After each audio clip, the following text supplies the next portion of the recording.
You're watching Collecting Asylum. I'm V, and this is our review for Metal Tales Overkill. A new tale of metal, Zerouno Games Metal Tales Overkill is a roguelike dungeon crawler with a strong emphasis on its heavy metal soundtrack. Funded via Kickstarter, it's a sort of upgraded version of a previous title, Metal Tales Fury of the Guitar Gods, but under a different developer.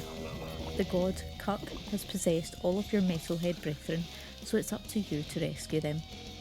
To begin with, you can choose from 2 playable characters, Axel and Eve, with an additional 2 to unlock upon defeating Timo and Cuck respectively. Characters have stats for life, speed, cadency and damage, with their own starting guitar that can be swapped out for alternates as you find them, and items such as guitar amps, the bombs, and keys. You can play alone or with a friend, with each of you taking on the role of different characters. However, we did find the intro oddly focused on one particular character as though it's you, despite not being an available option either at the beginning or later. It all started with them. They were the true gods of the guitar. But that thing, it turned them into monsters.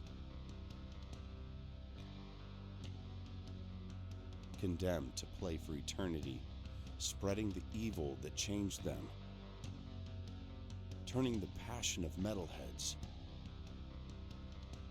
leaving them unwilling, empty.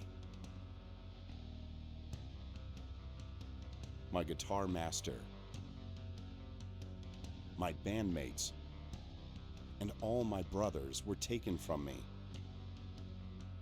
There's no other way out. I'm gonna save them all or die trying. There's an opening comic scene that has no music, which we found to be a surprisingly odd choice given the whole premise of the game, but upon going into the options menu for sound, we discovered that by default all options are turned down to the minimum, so we started over and found that the opening scene actually does have music and voice acting. There's also an option to change the scale of the user interface, with it being set to the minimum by default as well. However, this makes it very difficult to see. Additionally, there is an end room animation for when you've cleared a room of all enemies, and this was also switched off, meaning people that don't explore these options at the start are going to miss out. I'm not sure why these options were this way when we began, but bear that in mind if you're going to play. The controls can be done in 2 ways, either as a twin stick shooter with or without the right trigger to shoot, another menu option, or using the face buttons to shoot in any particular direction, and this can feel decent with some characters but frustrating with others due to slow speeds. You can draw a lot of parallels to The Binding of Isaac, which the developers state that they were inspired by, from the jukebox that spits out items within the shop after every so many coins that you put in, to the almost purposefully vague item descriptions to force you to learn the items that work best. Even how some items work feels very similar to Isaac, with guitar strings being similar to the pills and an item available to skip through to the next stage. Obviously, many of these elements will be available across a variety of roguelikes, but it definitely has a very sort of watered down Isaac feel, or maybe Isaac just spoiled us. The shopkeeper is just a fairly static character with no personality and no chat, so it feels like there's almost no reason for them to be there. It would have been good for them to maybe explain an item or offer discounts, but nope, nada. Sadly, the items you pick up and the stuff available to buy at the shops will always remain somewhat of a mystery, as you don't really get much in the way of guidance as to what they do. Some will be clear that they increase your speed or boost your life, but others have such vague wording that you'll just be kinda guessing what they do, and there's no collection screen to look over unlocked items afterwards. There also seems to be a severe lack of items, so you'll find yourself picking up the same few items repeatedly as you work your way through the game, and whilst this does help you to gain an understanding of those items, it takes away that excitement of coming across a new item and hoping it will be something effective, or maybe even overpowered. The key art for the game looks fantastic, so we were underwhelmed by the slightly generic and repetitive level designs within the game itself. There's not a great deal of enemies to fight either, with most of the available designs found right the way through, with only a couple of new types added as you progress. Boss designs are quite cool, and each boss has their own music track that plays during their fight, but they sadly don't offer much challenge, often being defeated in under a minute without dealing us any damage in the process.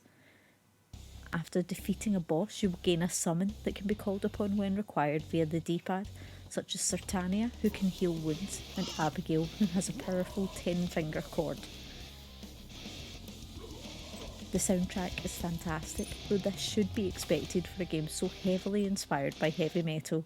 With a variety of actual real-world bands providing the music for the soundtrack, you're bound to find some tracks you like, especially if you're a metal fan.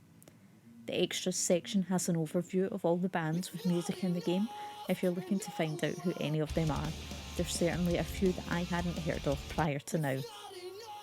A minor gripe we had was when it came to the layout of the map. Most rooms made sense when it came to the map, however we noticed that entering the boss room would frequently cause us to come in from a different direction than the door we'd just entered. Sometimes you will find danger directly on the other side of a door, such as gaseous corpses if you've previously cleared the room, that will cause you to take damage as soon as you go near them, which quickly becomes frustrating. Each time you die, you'll earn Metallium, which can be spent on permanent upgrades for your character, including a power slide dodge that comes in handy when there's a lot going on screen.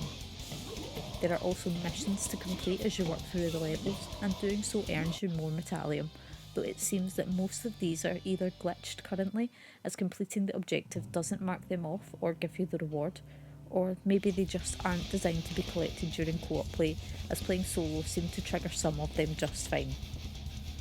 Playing in co-op feels a tad strange, as having both characters moving at once will often cause one or both players to stutter around a little, throwing the animations off somewhat. We had really high hopes for this, but it instead turned out to be a great idea that is just executed poorly, with minimal content to keep us going back for more. If more content keeps getting added and a bit more challenge gets flung our way, then we could really see this being something special. But as it currently stands, it just feels like it's missing a lot. Available for £12.49 on the Xbox Store, it's an okay price for what you get, but would be better if more was included.